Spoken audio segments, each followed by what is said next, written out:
अपने तथा अपने परिवार को अतिशीघ्र सुरक्षित स्थान पर ले जाने का कष्ट करें।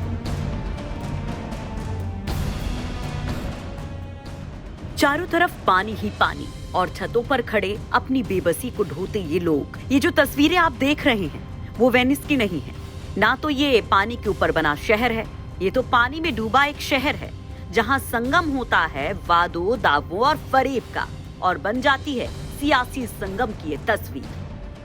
देखिए जरा इन कॉलोनियों को, देखिए कैसे यहाँ अब नाव चल रही है। ये वही सड़कें हैं जहाँ पहले गाड़ियां फर्राटे भरती थी। सलोरी बघाड़ा की इन गलियों में घरों की एक मंजिल डूब जाने से लोगों ने दूसरी मंजिल पर शरण ले रखी है, तो कई लोग पलायन भी कर गए हैं। खाने पीने की दिक्कत और लाइट की तो पूरी समस्या है ही है, और ये समस्या आज की नहीं है, हर साल की रहती है और काफ़ी लोग परेशान हैं। और बोट की व्यवस्था सरकार ने किया है, इसी से आना जाना हो रहा है लोगों का, और परमानेंट व्यवस्था तो अभी कुछ है नहीं। दिक्कतें और बढ़ रही हैं, पानी बढ़ हाँ, दिक्कत तो बढ़ रही है और पानी लगातार बढ़ रहा है, तो अब तो घरों में भी घुसना शुरू हो जाएगा कुछ दिन बाद। हम लोगों का 20 तारीख को एग्ज़ाम है, इसलिए हम लोग घर जा रहे हैं और यहाँ पर बाढ़ की वजह से बहुत परेशानी झेलनी पड़ रही है, इसलिए बच्चे प्रवासी जो हैं वो अपने घर पे जा रहे हैं और कुछ बच्चे अलग शिफ्ट हो रहे हैं।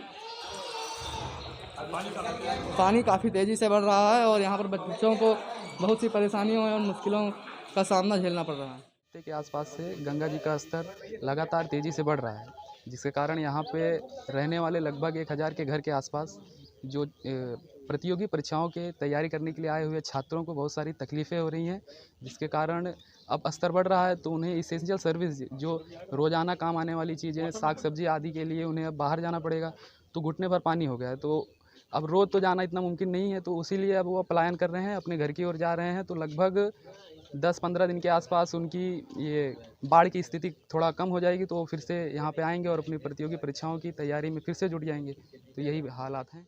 1200 तक घरों की संख्या है और इतनी घरें जो है पानी से प्रभावित हुए हैं। अब यहाँ के जितने छात्र हैं अब सीधे प्लान कर रहे हैं घर के लिए। अब इसके बारे में कोई समाधान तो निकालना पड़ेगा। अब इसके आगे सैकड़ों मकान इन इलाकों में इस बाढ़ जैसी विभीषिका की जद में आ गए हैं। खाने पीने से लेकर कई परेशानियों का सामना यहाँ के लोगों को करना पड़ रहा है। जिंदगी कितनी मुश्किल है अंदाजा आप लगा सकते हैं। एनडीआरएफ, एसडीआरएफ और जल पुलिस ने हालांकि मोर्चा संभाल रखा है और अनाउंसमेंट कर लोगों को सुरक्षित स्थानों पर जाने की सलाह दी गई है। वहीं बाढ़ में फंसे लोगों को सुरक्षित बाहर निकालकर राहत शिविरों में भेजा जा रहा है। अभी जैसा कि हमें इन्फॉर्मेशन मिली थी 11 एनडीआरएफ वाराणसी हेडक्वार्टर को, तो उसके अकॉर्डिंगली यहाँ से टीम आ चुकी है और ऐसा बताया जा रहा है, और अभी हमने निरीक्षण भी किया है यहाँ पे, जिसको देखते हुए ऐसा लग रहा है कि डेंजर लेवल के नज़दीक पहुँच गई है। और अभी यहाँ पे भी आए हैं तो ये स्थिति का जायज़ा लेने ही आए हैं कि कितने लेवल तक पानी और बढ़ने से यहाँ पे रेस्क्यू या एवैक्यूएशन की ज़रूरत पड़ सकती है। तो एक टीम है हमारी यहाँ पे अभी, और जैसे ही इस तरह की कोई भी रिक्वायरमेंट होती है एवैक्यूएशन या रेस्क्यू की, तो हम उसके लिए तैयार हैं। जिस तरह से प्रयागराज में गंगा और यमुना दोनों नदियां उफान पर हैं, ऐसे में फिलहाल कोई राहत मिलती दिखाई नहीं दे रही है और बिगड़ते हालात से निपटने के लिए 100 के करीब बाढ़ राहत चौकियां खोली गई हैं। कंट्रोल रूम स्थापित कर हेल्पलाइन नंबर भी जारी कर दिए गए हैं। प्रयागराज से पंकज श्रीवास्तव की रिपोर्ट, यूपी तक।